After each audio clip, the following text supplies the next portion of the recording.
Hey everyone, I hope you're doing well today. Please excuse my scratchy throat. I'm putting together some thoughts here on the mind at large, or the larger mind. And it is a fascinating concept, and I think it's more than just philosophical.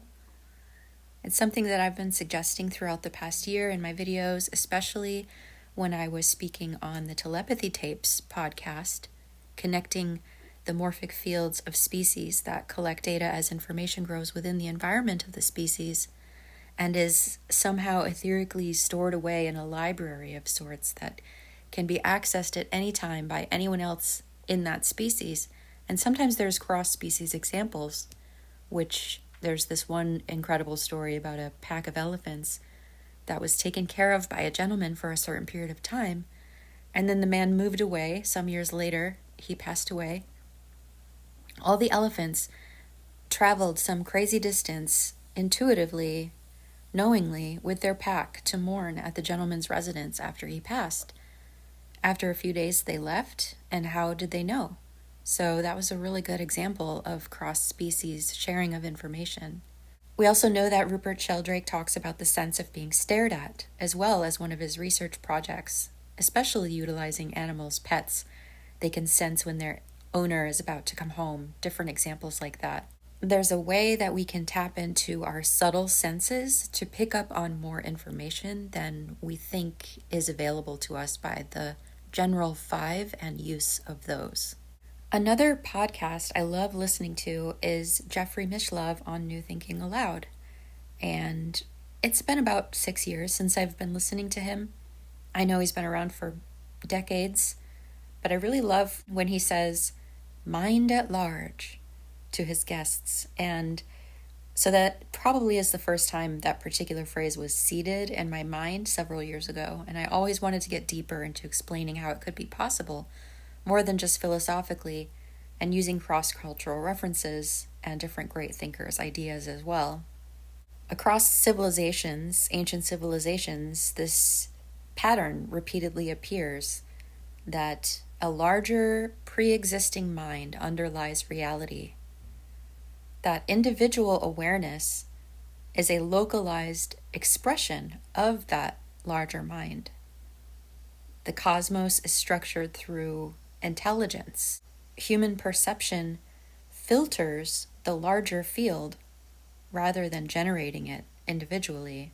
There's also a phenomena when cultural or spiritual shifts, like tipping points, occur when the field reaches coherence thresholds. One of the first texts we can read that speaks on this is the Hermetica, the Corpus Hermeticum, written by the three initiates, based on the teachings of Hermes Trismegistus, Hermes the Great, or Thoth the Atlantean. The first sentence in that is, "All is mind, the universe is mental." It elaborates on the concept that individual consciousness is a limited expression of the greater nous, universal mind. The material world is a projection or manifestation of this underlying mental field. The Upanishads, ancient Indian texts, core principle is individual consciousness, the Atman, is identical with the universal consciousness, Brahman, and the self is not separate from the whole. Perception of individuality comes from filtering, not from actual division. Plato and Timaeus talked about this world soul, core principle being the cosmos is a living intelligence structured by a unifying mind, and human cognition mirrors this larger intelligence. Thought and order exist because the universe itself is built from thought and order. In the Gnostic texts, especially the Apocryphon of John, is said all minds originate as emanations of a single source mind, the monad. The universe unfolds through layers of intelligence, aeons, which I also think are archetypes, which I've spoken on in the past, as the larger mind being inherent with these base archetypes that are the aeons, where the emanations come from. Creation comes from the concentration of charge within a specific aeonic region or archetype. Maybe it's cycles, or each one has a turn of expressing. But I've spoken on that, especially regarding the story of Sophia and Yaldabaoth in the past videos that you can find as well. Many other ancient texts express this concept in similar ways as well. These are just the few that I'm mentioning now. It's always been obvious to me that the brain filters a much larger consciousness field. It's also apparent over the past few years, especially looking back on my life in this more contemplative way, that certain glitches or psi phenomena can be leaks or accesses into the larger mind. Religious and mystical experiences often describe merging or accessing that field as well. So I obviously don't think that consciousness is produced by the brain. This is something that I've been aware of for quite a long time, and I know that a lot of people understand that we're just slowly making this shift between or from materialistic science to more metaphysical. And I'm going to splice in a clip from a Rupert Sheldrake talk where he eloquently describes that split and how it's been a great disservice to humanity or the evolution of consciousness or awareness. He says, the supernatural is a category that I don't like at all. It's a product of a split in the 17th century Europe when science got the whole of nature treated as dead, mechanical, and inanimate, and religion got God, angels, and human spirits treated as immaterial and outside nature, the supernatural. Now, I think this split's completely misleading, and the first step in rediscovering God is to drop the concept of the supernatural, because the supernatural implies it's somewhere out there, different and separate, whereas I think the divine of the world, spirit, is actually permeating all of nature.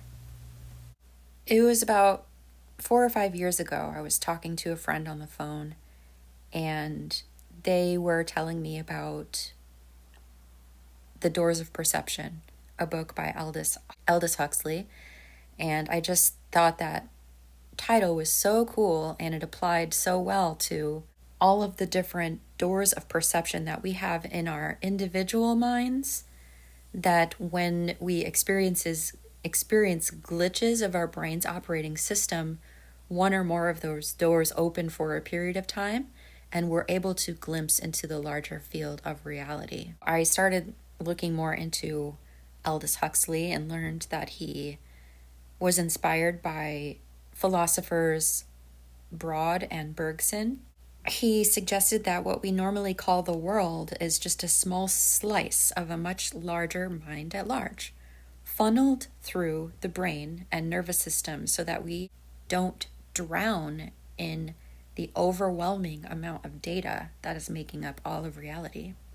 Then I learned that the Doors, the band, are named after Aldous Huxley's book, The Doors of Perception.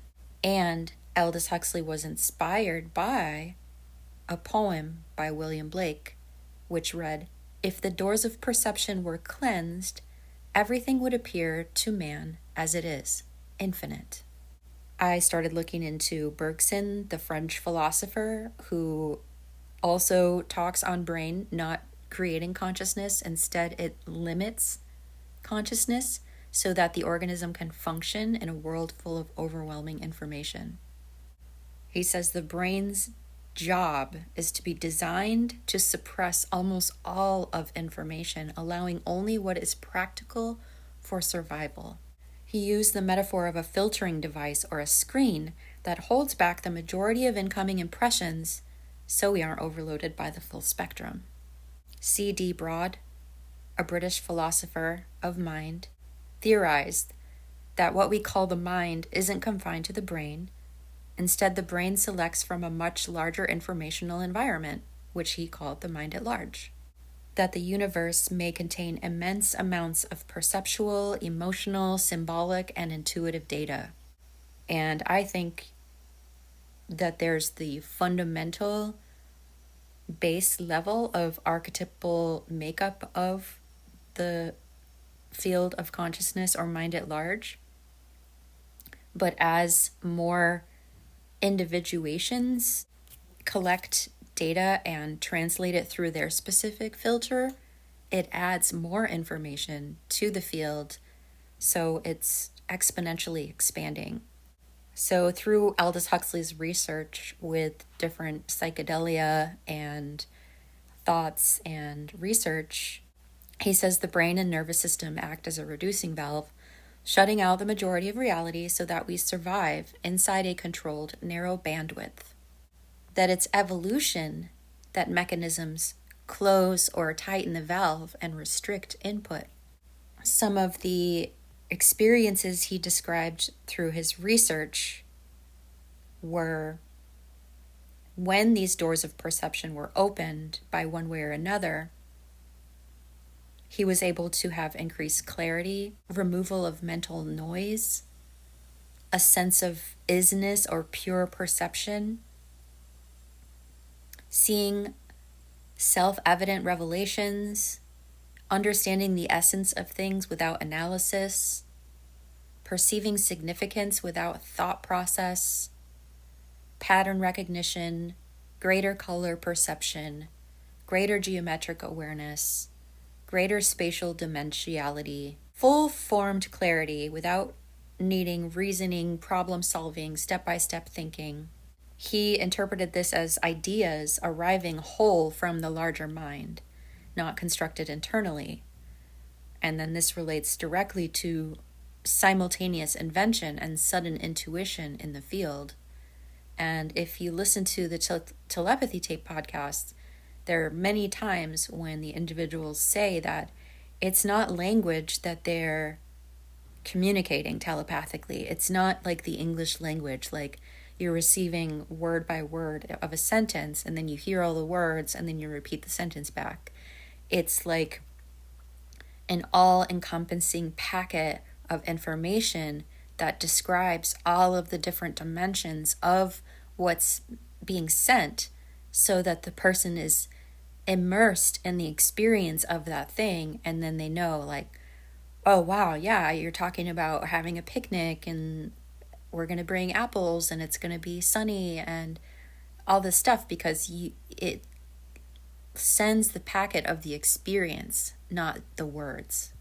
He also described being able to, with doors of perception open by one way or another, feeling other people's emotional states, perceiving the aliveness of the environment, non-local empathy toward plants and surroundings. He suggests that separation is an illusion produced by filtering, not an actual boundary in consciousness. He also was describing accessing a timeless field resembling what mystics call the now or eternity or the unconditioned mind. This led him to conclude that linear time is another filter construct. His work aligned with a lot of ancient texts, Buddhist texts, Vedantic texts, Sufi writings, which all talk about unity, the dissolution of self, expanded mind, direct knowing, one consciousness underlying all beings. The pervasiveness of this writing through history convinced myself and Aldous Huxley and others that the mind at large is not just a psychedelic anomaly or a philosophical concept, that it's a universal phenomena historically accessed by many methods. Speaking about the brain as a filter, or how we can experience more when there are glitches in the operating system, I said one thing in an interview last year with Mark from Forever Conscious Research channel, and I think I summed it up pretty good in this one sentence, so I'm going to play that right now. It feels like what I've noticed in my life experience thus far is that there may be these, and I think Aldous Huxley wrote a book called The Doors of Perception. Oh, and Anthony Peake talks about this in his book about the daemon. It feels like one can go into an altered state of consciousness, whether it be in the flow state of getting lost in that creative mode, if you have that strong connection with it, having some type of seizure, whether it's a mild one like a migraine or fainting spells, and of course using specific psychedelics, or doing breathing exercises, having life-altering traumatic events. They open these doors of perception of our mind. Because normally I do feel that our brain is set up in a way to limit our experience. And then when we have these other things that open the doors, we can more easily see and experience what's behind our human veils. And if you want to watch that interview, I'll put the link in the description. It is from a little over a year ago. Our sensory systems transmit millions to billions of bits per second into the brain, but conscious thought runs at 10 to 50 bits per second, only enough to track a sentence, make a choice, or hold a phone number. So there is a hard bottleneck. The organism is flooded with input, and only a microscopic fraction enters awareness. The door is mostly closed by design. It's not only a filter, though. We receive and we transmit. We receive impressions, inspiration, patterns, archetypes, informational states from the larger mind field. We contribute our emotional charge, which doesn't come from the brain necessarily, our electromagnetic field of our heart. Our attention, where we focus our intention, has a major impact. Coming back again to Rupert Sheldrake's science and research of the sense of being stared at and the effect that the observer has upon the observed. Memory imprints, coherent or incoherent electromagnetic patterns. There's a two-way exchange happening all the time through our heart field and our neural oscillations. HeartMath Institute is a great place to study their research around heart-brain coupling, bioelectromagnetic communication, and synchronization between people. They have a study where two people in proximity to each other hooked up to EEGs, their heart rates will begin to sync with each other, even though they're not touching or even in the same room, but in a specific amount of distance from each other. I think the heart field goes out 6 or 8 feet away from the body, and if two people are in proximity to each other, their heart beats begin to sync. I love coming back to telepathy and the telepathy tapes, and remote viewing is another great thing to think about, because these things have been tested over and over and over and are showing that with intention and getting into a coherent state, or not even knowing that you're getting into a coherent state, aligns your frequency in such a way that you're tuning yourself to be able to pick up on information across the field, which could be anywhere in time or space or location, any information across species, across all universal concepts. The non-speaking autistic individuals, which are not completely intertwined in their biology, perhaps their spirit is hovering 1 foot in the body and 1 foot out, and so they are able to receive a stream of data from the larger mind constantly, and it must be incredibly overwhelming to be in a household with your family members and know what people are thinking, what they're looking at, who they're thinking about, what, even those people that they're thinking about, what they're thinking. And it just goes on and on.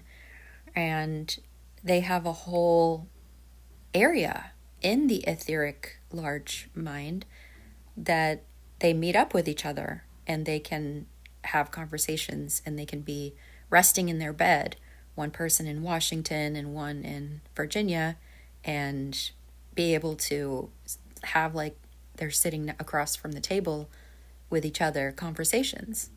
I think the research that they're doing for the telepathy tapes is really wonderful to put out into public, but I know that it's getting a lot of backlash, and a lot of people perhaps are deep down a little frightened of what that means. But I think it's good to consider, and for all of us to have a little bit of a like ego check or dissolve a little bit of the separateness that so I don't always say that we are all one.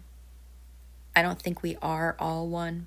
I think we can all access information from the same field, but that doesn't mean that we are all one. We have individual spirits that are inhabiting or animating or helping to facilitate the life of this human right now. And perhaps whether coherence is maintained to be strong throughout the life, we can continue on or dissolve back into the all. So, talking about psychedelics, I feel that each psychedelic opens a specific door because, there's a lot of cross reporting from individuals regarding specific substances that they see and experience similar things, and without knowing that the other person had that experience. And so I think that psilocybin opens a specific door, LSD opens a specific door, DMT, ayahuasca, mescaline, peyote, ketamine, 5-MeO-DMT, MDMA, salvia, ibogaine, and many more are able to open specific doors of perception to the larger mind. So this is suggesting and supporting that the self, ourselves, our individual selves, are not sealed containers. We are within an interface that shapes a limited perspective within a much larger ongoing field of cognition. The individual is a focal point within a shared medium rather than a separate generator. This is why individuals sometimes access information not learned through conventional means. If consciousness is field-like, then information is not confined to personal memory. People occasionally pull from non-local reservoirs, symbolic fields, collective memory structures, morphic patterns, or the inherent architectures within the larger mind. When the filtering threshold changes, due to injury, psychedelics, trauma, meditative absorption, or spontaneous shifts, access expands to include patterns that were not specifically or explicitly learned. This is talking about the savants knowing advanced information, sudden artistic or musical ability after neurological changes or accidents, people retrieving information that correlates with events or facts they never encountered, intuitive recognition without prior exposure.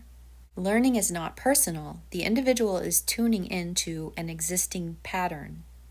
It's fascinating how collective fields, morphic structures, and shared ideas arise simultaneously among unrelated individuals. Across history, similar discoveries, symbols, or ideas emerge in parallel among people who have no communication. This suggests that ideas do not originate solely from personal cognition, but from structural patterns in the larger mind. When certain thresholds are met, cultural, emotional, environmental, or energetic, specific patterns in the field become easier to access. This reminds me of the study that Rupert Sheldrake did about the crossword puzzles I've mentioned this in the past on other videos. When the information is figured out by the people on the West Coast, or the East Coast rather, 3 hours before the people in California do the crossword puzzle, it's easier for the people later to do the crossword puzzle because the answers have been infiltrated into the field as being solved.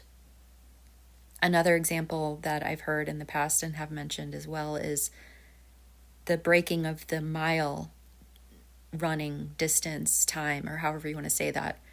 It's only when one person breaks the time speed record that that threshold is met, and then another person can go faster after that.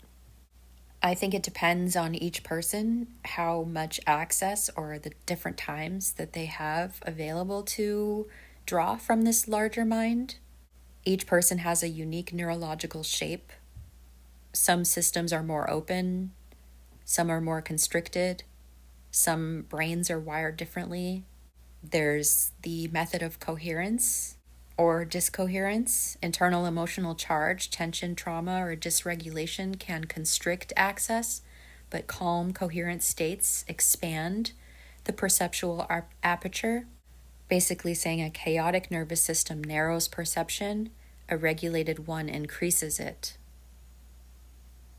There's different shifts in states, brain states, sleep, psychedelics, dissociative episodes, deep focus, flow states, which also alter the filtering mechanism. So perception is not fixed. It moves along a continuum based on biology, regulation, environment, and intention. When I was putting together the videos in the past about the aeons and Sophia and the emergence of the realm, and I was thinking about the underlying archetypes of the larger mind and how when one or another is activated, that vibration sets off a creation of light and sound and exchanges and processes that turns itself into from a thought form to material.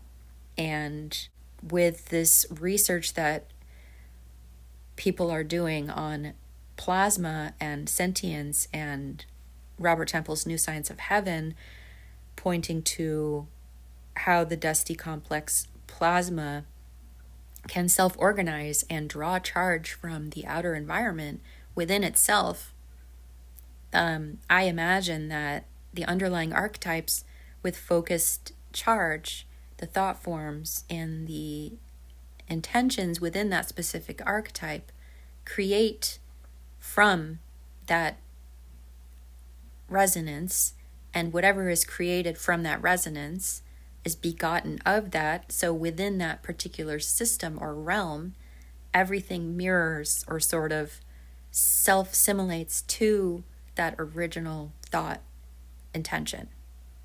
Carl Jung talked about the collective unconscious.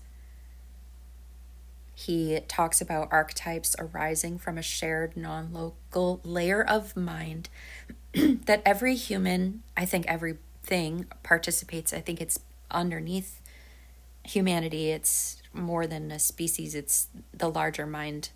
Jung's work speaks on archetypes as organizing patterns of the psyche, the collective unconscious as a shared psychic substrate, synchronicity as evidence for non-local meaning fields, individuation as tuning oneself to deeper layers of the field, active imagination, dreams, myth analysis. Carl Jung is foundational for any archetypal study tied to a field of consciousness. Another individual who is important, I think, to bring in here is Joseph Campbell, who spoke on comparative mythology. I can't remember when I learned about Joseph Campbell. It was a very long time ago. He reminds me of my grandfather, and I just have this sentimental appreciation more so for him because of the way that he delivered the information about the mythology and the hero's journey, and especially the interviews that he did with Bill Moyers. He talks about the monomyth, the recurring narrative structure across cultures, that there are shared symbols that arise from a common reservoir of psyche, that myth is an interface between personal mind and larger mind, and that rituals are ways of accessing collective patterns. Rupert Sheldrake, Morphic Resonance, he studies the archetypes as morphic fields, that memory is in nature, that it is non-local, that pattern learning and behavior follow field patterns, and the collective fields influence individual minds. There's another clip of him saying he compares having a bunch of vessels out on the ground, like buckets or bowls or whatever, all filled with water, and at night you can see the moon up in the sky, but if you look down, you can also see the moon reflecting in every one of those vessels. And it's not that there are 100 moons.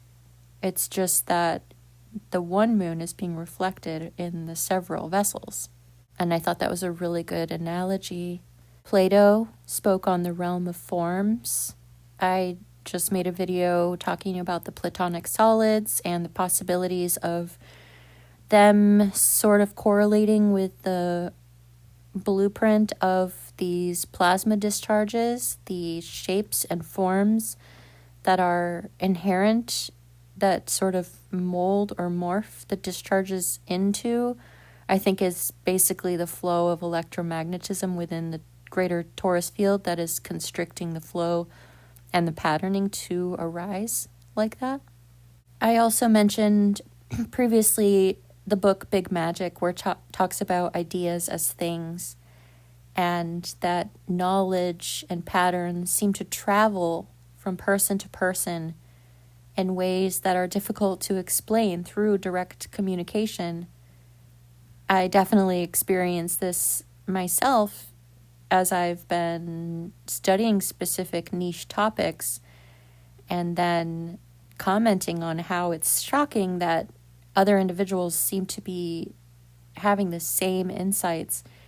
And I wonder if the field, our collective field, has reached a threshold where it's time now that more of us can access this information on plasma and the torus and electromagnetism and the mechanics of the realm and the design, and taking a closer look for ourselves instead of being acceptant of what's been fed to us throughout our history. I was looking at the time periods when similar inventions were invented the same time by different people. Apparently calculus was invented independently at the same time by different people who didn't know each other. The telephone was actually invented the same day by two different people.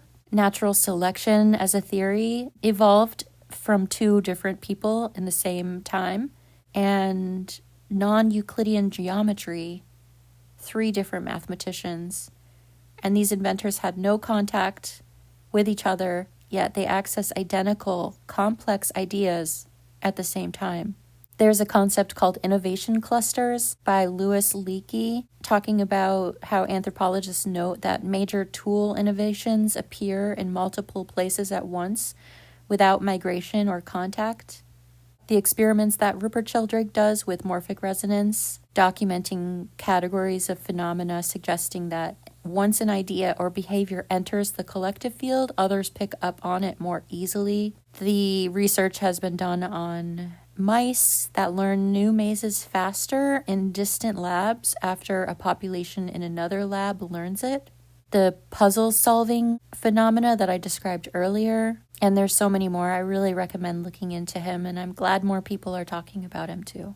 As I said, I met him 10 or 15 years ago, and it was such a sweet experience. I didn't go into it more, but he was at a little talk with his wife, and his wife was talking about sound and chanting and how that is healing. And then he talked about the morphic resonance, and he talked about the science of the sense of being stared at and the effect of the observed by the observer. And then afterward, I spoke with him and I shared an idea that I had about the stars and how we as individuals throughout our lives have focused our observation on specific stars and send our wishes and our intentions to that area, and curious of how the field of a specific star has been developing with all of those intentions sent to that location from so many people through so much time.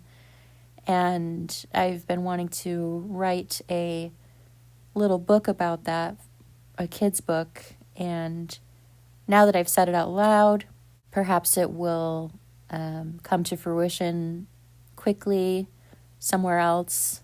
I've been holding on to it for almost a decade, and I just don't have a lot of energy to do lots of projects. So I think it is a really sweet project, and I hopefully will get to it at some point. Of course, we know about the 100th monkey effect, the Japanese study observation on the species of monkeys on one island, the way they started to wash their vegetables in a certain manner that they hadn't done before. And after enough of them started observing each other doing that and picking up on the habit, then on another island, totally unrelated or connected to that one, the same species of monkeys started to shift. There was a tipping point where then they all started doing the same behavior. During my talk with Joshua from Electric Gnosis, I mentioned Dean Radin's collective intention and random number generator experience. The experiment shows how there are these random number generators all across the world, and they're just spitting out ones and zeros in a random pattern. But when there's a collective happening that creates a coherent field of some sort of emotion across the populace, then the random number generators start to line up and become more predictable. And that is speaking of the coherence of the larger field. Epiphanies and sudden insights in groups, aha clusters. These ideas behave like emergent field structures across multiple disciplines: physics, neuroscience, creativity research, morphic fields, and collective psychology. Information doesn't spread linearly, it becomes accessible in sudden jumps. These jumps occur when the overall system crosses a certain threshold. A field holds latent patterns that remain invisible until coherence increases. In field dynamics, electromagnetic, plasma, morphic, or psychological, patterns do not express themselves continuously. They remain dormant until there's enough energy, enough alignment, enough attention, enough repetition, or enough participants. Push the field into a more organized state. And so I've been wondering, even before I noticed the research on electric gnosis, other channels, Dana, Kippel, Robert Temple, Library of the Untold, I've seen speak on these concepts. Many others, Adam, David, my gosh, I'm embarrassing myself, going to forget. There's so many people that I've run into or noticed that are speaking similar language and terms about the same topics, and it seems very sudden just over the past 2 or 3 years that there's enough attention and enough acceptance of the information that it's crossing a threshold to become ever more pervasive in the minds of the people who are thinking and considering and contemplating these things. Once coherence rises above a critical point, a new pattern appears all at once. Higher inner coherence opens broader bandwidth. Emotional turbulence collapses the bandwidth. Heart math research. There's examples in nature where order appears when enough units align to push it into that tipping point of a new entity almost. The murmurations of starlings, the birds. Once a group hits a certain density, a new emergent intelligence takes over the formation. This happens in magnetic domains in iron. A piece of iron becomes magnetic only when enough electrons align. Below the threshold is nothing, and above it is a magnetic field. Suddenly, that is in the development of the ether process of dielectricity into electromagnetism, forming its own self-containing torus with the charged plasma running through it, hitting a certain threshold that it becomes its own magnet and able to be a self-perpetuating being that can build charge and not only be created, but also create. There's all sorts of examples across the collective consciousness where cultural shifts happen abruptly at similar times. Sudden changes in fashion, rapid ideological shifts, mass adoption of technology, and emergent social movements. These transitions happen when the social field crosses a tipping point, what complexity theory calls critical mass. And I mentioned in the last video Malcolm Gladwell's book, The Tipping Point, which is full of examples like this, which are fascinating. It's a great book. In brain science, neural networks activate new information states only once the network reaches critical activation. Below the threshold, neurons fire randomly. Above it, a coherent pattern emerges, and the entire network stabilizes into a new state. And I like to cross-apply ideas onto different scales of creation. And so if these things are happening in the brain or specific species, it's happening on all scales, this threshold jumping of consciousness incorporation or up-leveling. And we participate in that. We can stabilize certain patterns through our attention and repetition, and we can destabilize other things by withdrawing our charge from it. I really am fascinated by this concept of the nested tori, of the systems of torus nested within each other.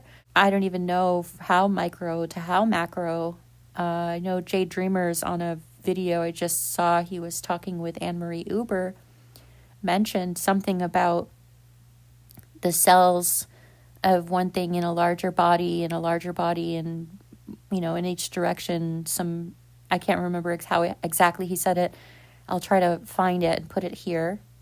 And within the nested torus, the way that the information in the field circulates in that convergence and divergence, up and around and back, you can think of it like time, the way that cycles are in play, that all of these nested torus within each other are on an ongoing exchange within their cycles, lining up with each other. That reminds me of that design. I was making a toy in my head of all of these different concentric spheres within spheres that you could alter and shift to line up with each other in a certain way so that the light inside some sort of laser would be able to shine clearly through if all of the circles were lined up in a certain manner. And then I had that wild synchronicity of Brother Rich was showing some image. Oh, I'm starting to get tired now, my brain. I want to make it through the rest of this. So, speaking of brains, when I was listening to Robert Temple's interview with Jeffrey Mishlove last year on his book, New Science of Heaven, when he mentioned the Kordylowski clouds, I immediately thought that it was the left and the right hemisphere of the larger mind. And what is so insane is that yesterday, when I was listening to Library of the Untold's talk with Dana, he mentioned toward the end something about the similarity between the neurons firing and the dusty complex plasma of the Kordylowski clouds. And in that moment, I thought, oh my gosh, that's so coincidental, because that is the first thing that I thought of last year when Robert Temple mentioned these clouds, is that it's the left and right hemisphere of the realm's larger mind, which is insane to think about, but I let myself think about these things because it's really interesting. The more fantastical I've let myself contemplate, the more things end up making sense. As new research is coming out about complex dusty plasma, being able to hold information, and it's like preformed crystalline material, formless, finer than mist, able to store information. When I was on Clubhouse, this was 2020 to 2023. For 3 years, I was on Clubhouse. My name was Ether, Aether. That was my name. I had a few rooms when I was talking about these concepts as well, of cross-cultural similarities of mythology and the mysteries of the realm, and thinking about how could the Akashic records and the unified field of consciousness, how could the information be stored in this ether, and which I think is the fundamental substrate underlying absolutely everything. I found an article, and I cannot find it now, but it was in 2021, and I'm going to try and go back and listen to my Clubhouse talks because I had recorded some of them. I had a group called Piecing Together, which is like a double meaning of peace, like peacefully piecing things together. And I mentioned this article that I found, and it was like a military document. And it was a way that they were able to measure information in the ether. And I cannot find it online now. I spent the past 3 days trying to find this, and I can't find it. And it's very interesting how some things just go missing, and we can't find them anymore. Even on archive.org, I know things have gone missing, and it's a shame. So I definitely suggest saving things on your own hard drives or making your own library with, printing things out, etc. But now, with Robert Temple's research on the complex dusty plasma, its crystalline, finer than mist material structure, which is able to hold and store data and information and grow upon itself and not be constrained to constructs like time and space, that it's stored outside of the realm, perhaps in this giant cloud. And it's just funny how in technology they tell us these things, that our information is stored in the cloud and we receive packets of information. And it's so funny. I made a video 5 months ago called, I think it was 16 ways technology is being presented back to you. I can't remember exactly how I titled it, but basically how that our biological system is the first computer, and that they have been re-engineering the computer systems to behave as our natural systems do, and as we as a society have been more systematically dulled down, and the noise is increasing in our fields that we're unable to access or feel into those subtle senses, which will help us understand that we actually do have these capacity.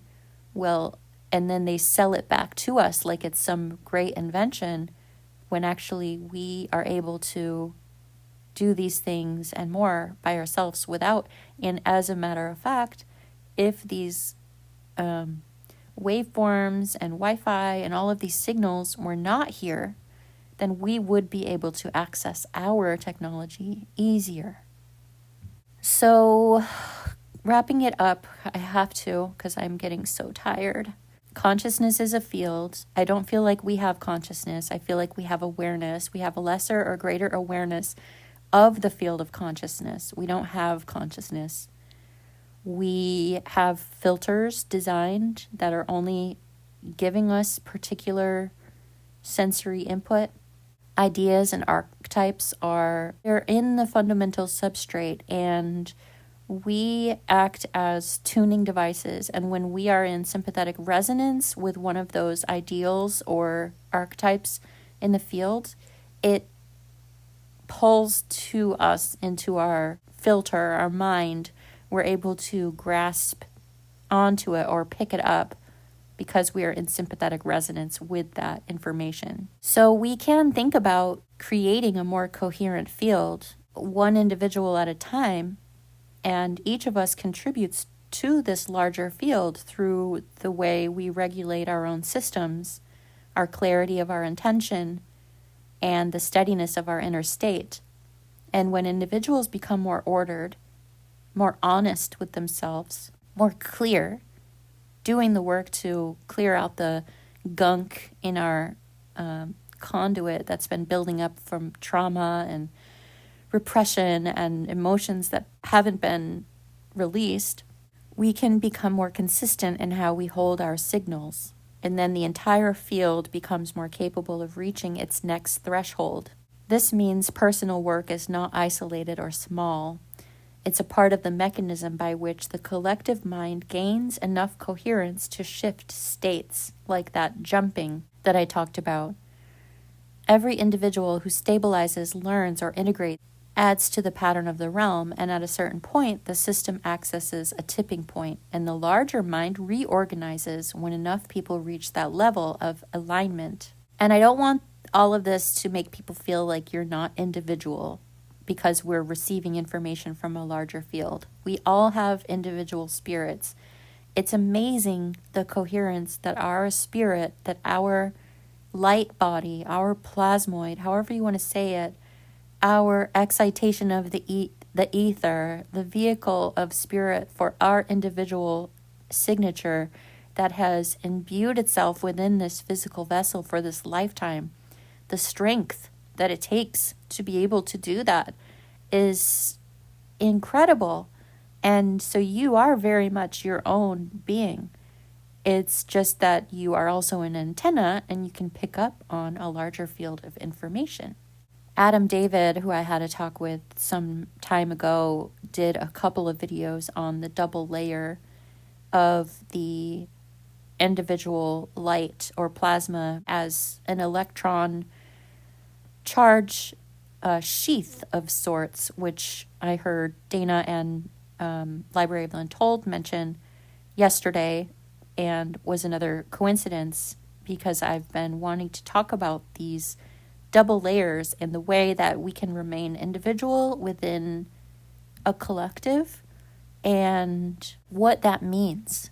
I think that this personal field that we have of our charge, of our, perhaps you can think of it as like the outer sphere of our concentric torus mechanism that holds our memory.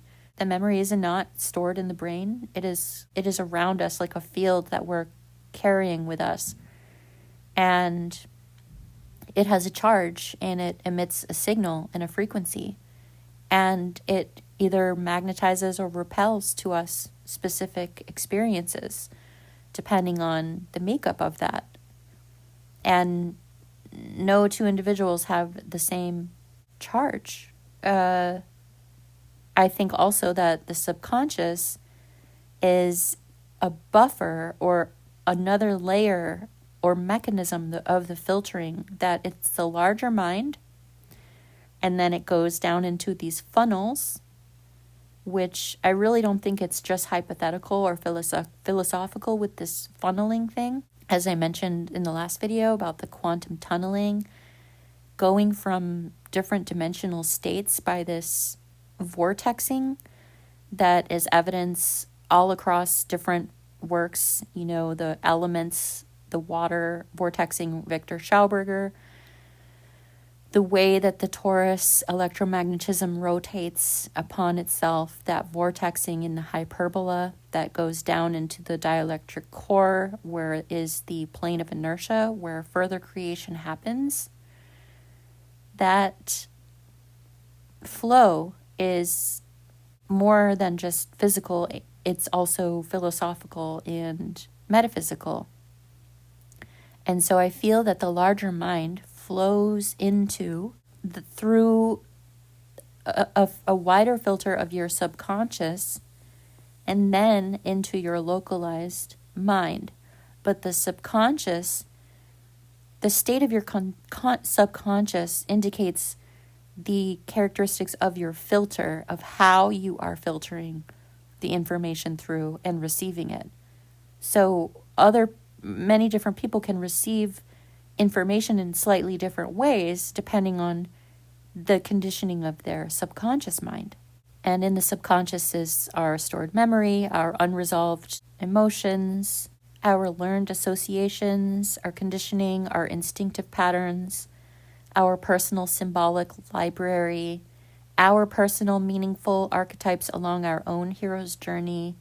All of these things filter and interpret whatever we receive, and it colors how we perceive and how we translate the signals into meaning. So the larger mind is shared, but the interpretation and expressions are individual, sometimes strikingly similar, but still individual. Each person is a specific lens that is bringing through the light in a slightly different prismatic way, like the kaleidoscope. Every single shard of lens or of perception is viewing a part of the whole from a slightly different angle, and any shift anywhere in the field affects every single viewpoint within it. A little more on how I was curious about the double layer and how it can improve or eliminate someone's ability to tune into the larger fields, thinking about plasma physics and nervous system logic. A coherent double layer is like a stable antenna. It's a 2-layer electrical boundary, and if the charge is uneven and the voltage is unstable, the field fluctuates and the system is noisy, and a noisy boundary cannot resonate clearly with external fields.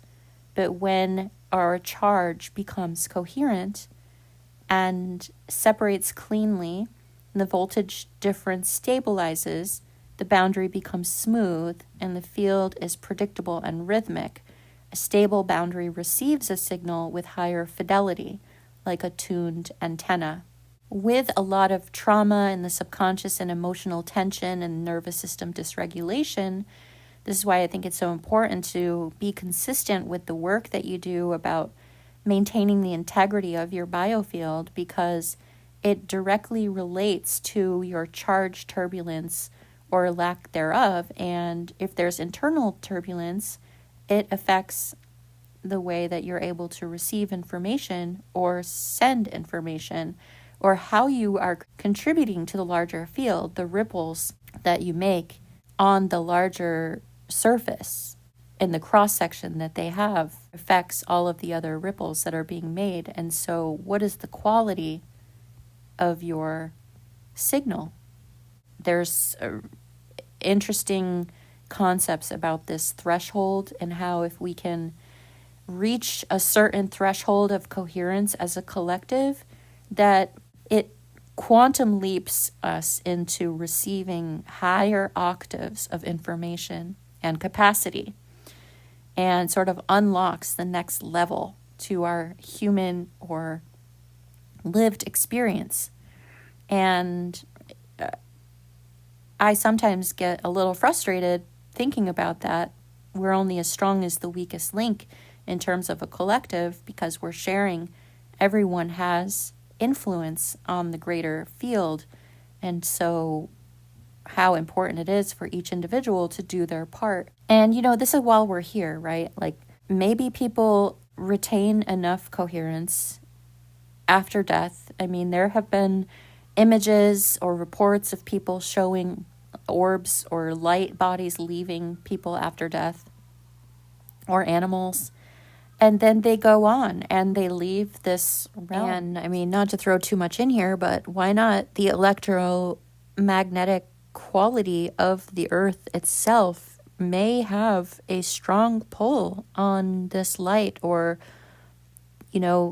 they talk about in plasma physics how plasmoids or individual forms of the discharge will seek out fields of electromagnetism and siphon energy from them for themselves to grow, and so perhaps the earth itself is constantly bringing in charge to keep itself growing, and the spirit gets pulled in here because of how strong that charge is. Maybe that is the black goo, the center, the black hole, the dielectric core of the Earth's magnetic field is just churning and pulling magnetically more and more charge into its realm.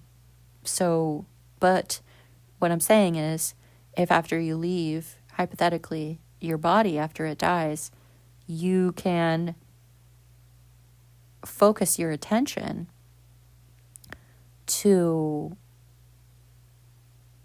not be pulled back into here if you don't want to come back here. Who knows how long it will take for the collective to jump thresholds into higher octaves of experience or capacity. But everything is so mysterious, and time and space is only a construct of our filtered perceptual mechanisms as well.